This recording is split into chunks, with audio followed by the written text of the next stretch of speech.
Hi guys, welcome to Buck and Jack. I am Adrian and today I'm going to be doing further modifications to my SKX.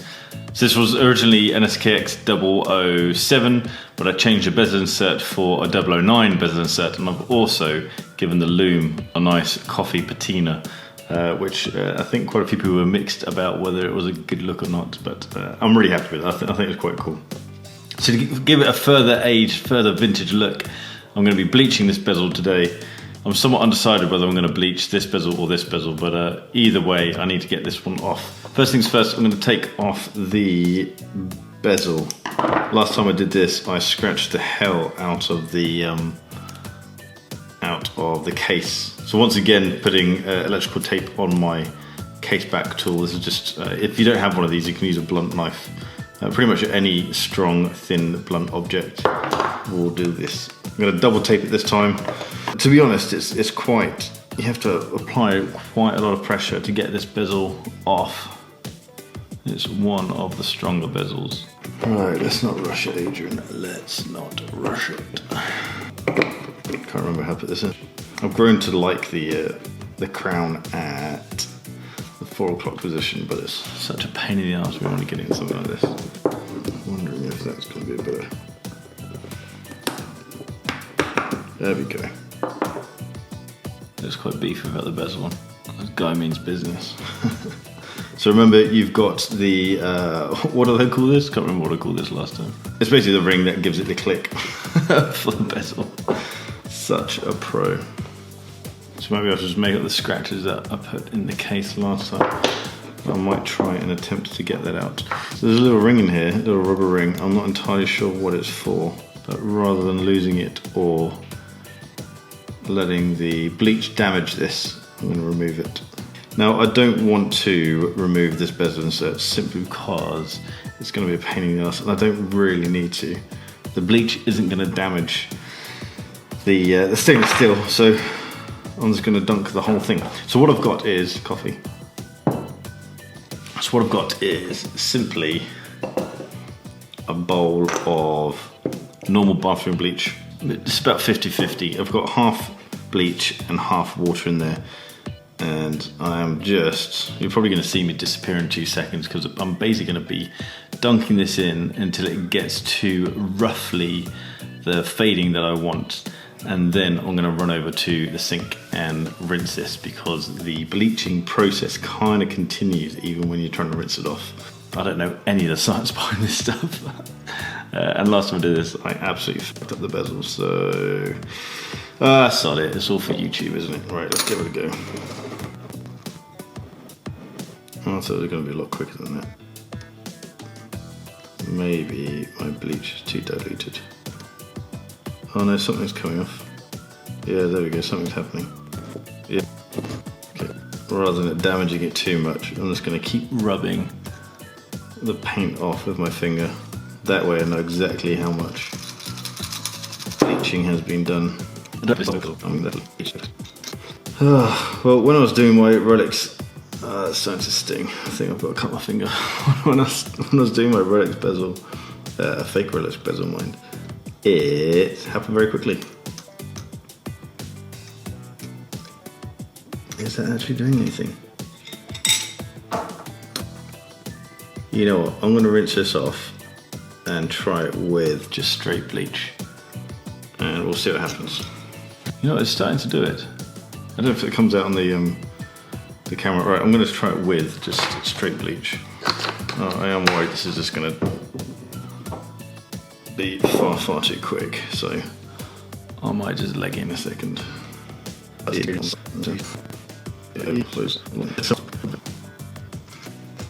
This feels a lot more controlled than what I thought it was going to be. I thought it was going to be a very quick process. I was going to have to whip it out, whip the bezel out.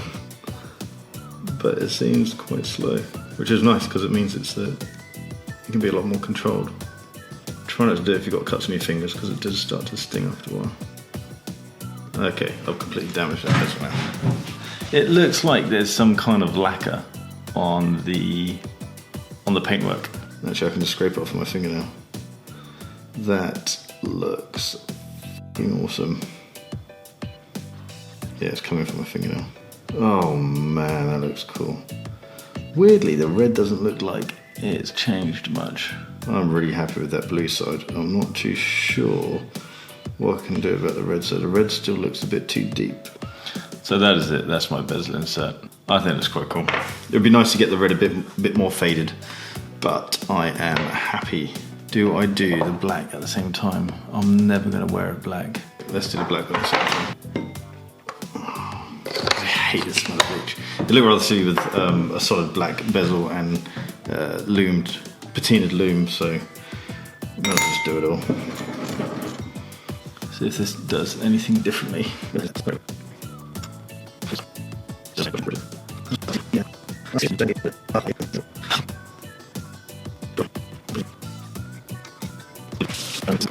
I don't know what this ring is.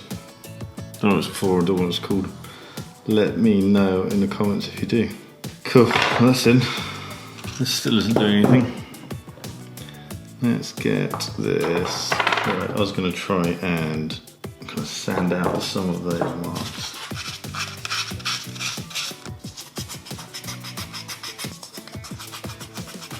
Oh, it's doing it. All right. This is hard to see it when it's straight on.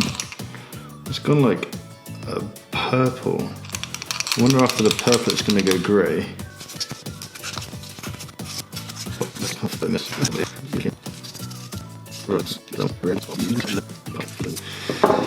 Right, let's get rid of it. Look at that. That is one hell of a ghost bezel. As soon as I washed it, all of that purple it came off. That looks freaking, I don't even know which one to put on now. I think it's going to have to be this one. I'm so glad I did that black bezel. You know what, I think that might have to be the thumbnail. What else should I have in the thumbnail? Coffee and that little chip. And that's too yellow. Just like that. That'll do. But I still don't know which one I'm going to do. Okay, let's do the Pepsi. Bezel spring is in. Get this chip out again. Fucking hell, that's not a nice sound. Look at that, man. That looks sick.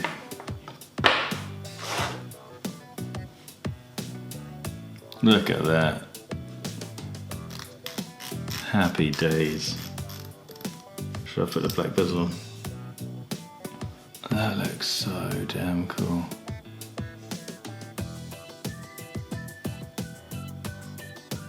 Job done. Right, so next steps are, I don't like the crown. I find the crown, I mean it might just be the design of the case, I find the crown quite difficult to turn. It's these little guides here which are annoying, but also I think there's something that I could do with that. Little Bark and Jack logo would be amazing on there. I thought this glass was going to scratch really easily, but even with me messing about with it, there's nothing on there. There's absolutely nothing on there whatsoever. It's quite impressive because I've obviously used this guide to put quite a lot of pressure on that glass and there's not even a scratch. But I will be changing it for a sapphire glass at some point. But I'd love to know your thoughts on what else I could do. Maybe find a clear case back for the back, obviously. What other modifications are there? What other things have... I don't want to change the hands, I don't want to change the dial, because I think both are really quite cool. Yeah, is there anything else I can do? I like fiddling with things, so I want to keep going. Anyway, check us out on Instagram at Bark and Jack. If you think you've got friends who might be interested in these videos, do share them, because it really does help the channel out. When I mentioned in the last video about wanting to grow the channel to help me get to Baselworld 2019, that wasn't so far as money-wise, that was more of from the point of view of it being a big enough channel for watch brands to take it seriously and maybe want to interact with it, as opposed to any monetary side. This channel isn't big enough for me to make any money from it right now. But that's not the purpose of the channel. Anyway. The purpose of the channel is to do shit like this and talk to you guys about watches. No one else is going to listen to me. Anyway, thanks for hanging around. Check us out on Instagram at Bark and Jack. Check out the other videos, share the other videos, hit the thumbs up button if you like this video, hit the subscribe button in one of the corners, and I will see you guys next time. Take care.